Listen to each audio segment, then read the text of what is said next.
नमस्कार, आप लोग देख रहे हैं शिक्षा जगत की आवाज न्यूज में हूं सावन कुमार। गोविंद सिंह डोटासरा ने कहा कि जिस दिन बाबरी मस्जिद का विध्वंस हुआ था उस दिन को बच्चों को शौर्य दिवस के रूप में पढ़ाना चाहती है भाजपा सरकार। अलवर कांग्रेस के नेता प्रतिपक्ष टीकाराम जूली के जन्मदिन के मौके पर देश भर से कांग्रेस के दिग्गज नेता अलवर पहुंचे।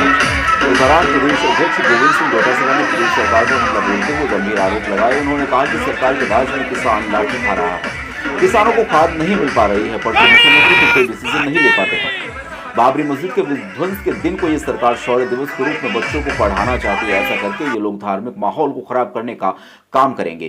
कांग्रेस प्रदेश अध्यक्ष गोविंद सिंह डोटासरा ने कहा कि जिस दिन बाबरी मस्जिद का विध्वंस हुआ था उस दिन को भाजपा बच्चों को शौर्य दिवस के रूप में पढ़ाना चाहती है। उन्होंने कहा कि राजस्थान में हुई यूरिया और खाद पर छापेमारी के बाद केंद्र भी नाराज हो गया है, इसलिए प्रदेश को यूरिया की आपूर्ति की पर्याप्त आपूर्ति नहीं मिल पा रही है।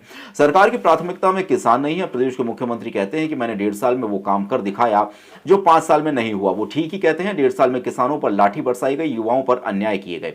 शिक्षा मंत्री मदन दिलावर के बयान पर बोलते हुए उन्होंने कहा कि पहले दिन जब वो कहते हैं कि बच्चे सप्ताह में एक दिन अपनी पसंद के कपड़े पहन सकते हैं, उसके बाद जब वो निरीक्षण के लिए स्कूल में पहुंचे तो वहां शिक्षकों से पूछते हैं कि कोई बच्ची बुर्का पहनकर तो नहीं आई। डोटासरा ने नेशनल हेराल्ड केस का जिक्र करते हुए कहा कि नेशनल हेराल्ड केस कोई केस नहीं है, ये केवल राजनीतिक फायदे के लिए सरकार ऐसे हथकंडे अपना रही है। उन्होंने कहा कि एसआईआर का केवल एक मतलब है, कांग्रेस की आइडियोलॉजी के लोगों के वोट काटे जाए। उन्होंने कहा कि सरकार चुनाव आयोग के साथ मिलकर वोट चोरी करने का काम कर रही है और वोट चोरी करके ही ये लोग सत्ता परिवर्तन करने का प्रयास करते हैं। इसलिए प्रदेश में निकाय चुनाव नहीं हो रहे हैं क्योंकि कांग्रेस आइडियोलॉजी के लोगों के वोट काटे जा रहे हैं और भाजपा जोड़ने का काम सरकार चल रही है।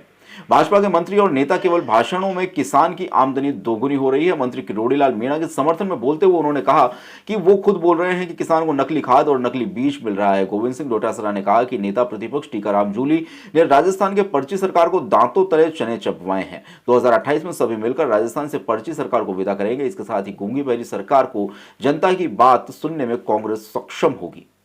प्रदेश की सभी खबरें देखने के लिए हमारे चैनल शिक्षा जगत की आवाज को लाइक, शेयर और सब्सक्राइब जरूर करें। अपनी शादी, पार्टी और अन्य उत्सवों को बनाए खास अलवर मोटेल एंड रिजॉर्ट के साथ।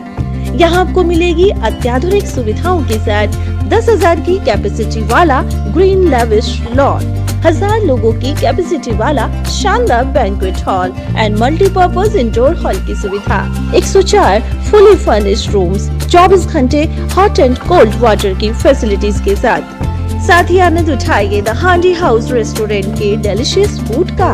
और यहाँ की सुंदरता में 4 चांद लगाता है swimming pool with rain dance, children and adult sliding.